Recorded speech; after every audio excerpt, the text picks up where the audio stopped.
A few years ago, if you were to ask people what was the most difficult class in D&D 5th edition, you would almost universally get the answer Druid out of the player's handbook. Nowadays, that answer seems to be shifting to potentially Artificer being the most difficult class in the game, but Druid and Artificer are both challenging for very similar reasons, and they can honestly be thrown into the same category. But the question remains, why for the longest time was Druid considered to be the most difficult class within 5th edition? Well, to answer that question, it is shockingly pretty simple and straightforward.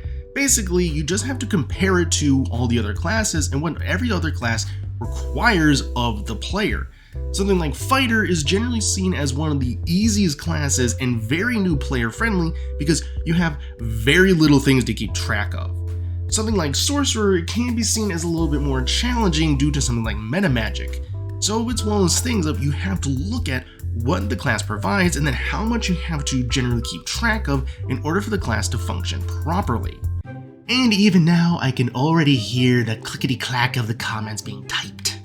Well, actually, I play Druid all the time, and they're not as difficult as people make them out to be. People who say that they are difficult are just wimps.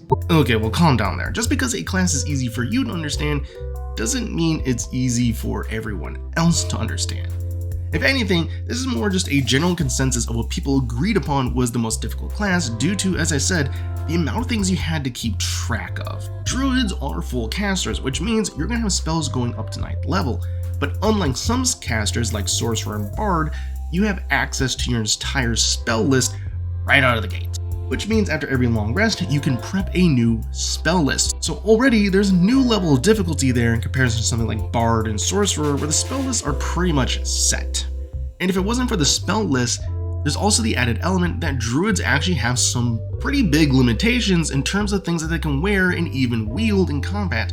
They cannot wear or wield any type of metal. Now, this is a rule that can honestly change from table to table, but generally speaking, in the rules as written, you can't wear any metal. Then we have the big one, Wild Shape. Each subclass interacts with the feature in a different manner, but generally you can spend an action to take the shape of an animal, of a specific CR, so you have an additional thing to keep track of, such as what animals your character knows, potentially even various stat blocks. So largely that is a big reason as to why Druid is considered to be the most difficult class in the game, because you have your spell list to keep track of, as well as these stat blocks, then potentially even the order in which you do things. It's just one of those things as to why the class is considered to be the most difficult, and it's also another reason as to why Artificer is considered to be challenging as well, because it has a wide variety of things to keep track of on top of spellcasting that can just feel like it's overwhelming and a lot. So if anything, it's not that the class is hard, it's that it's a lot to process.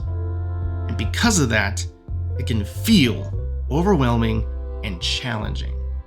So my recommendation is, if you want to try out Druid for the first time, do it. Play Druid. Have fun with it. Even if you're a brand new player, it can be a great time. Just take a deep breath, relax, and go into it. And honestly, see if your fellow players can help you remember things and, well, keep things straight. That's what we're all there for, to play and have a good time.